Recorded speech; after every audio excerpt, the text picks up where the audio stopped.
How to change Instagram story from close friends to everyone. Hello everyone, I am Bishaka and welcome to our channel. Now let's get right into the tutorial. Firstly, go ahead and open Instagram on your device. Further, go ahead and add in a story or simply open the close friends story that you have already posted. Close friends story appears as green circle instead of the regular red circle.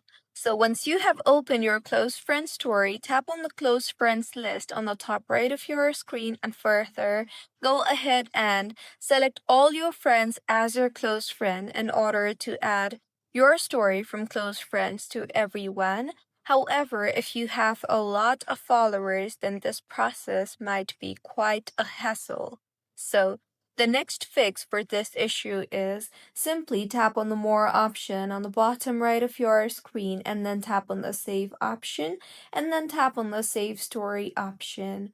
Once the story is saved to your device, you can simply go ahead and delete the existing story and add in a new story. So go to the story interface again and select the photo or the video that you just saved. Further, make sure to choose the Your Story option instead of Close Friends in order to share your story with everyone and not just your close friends. So, since Instagram does not allow users to change their story directly from close friends to everyone, these were a few ways on how you can do so. If you find this tutorial helpful, please like the video and do comment if you have any queries. Also, do subscribe to our channel for more helpful tutorials like this. See you on the next one.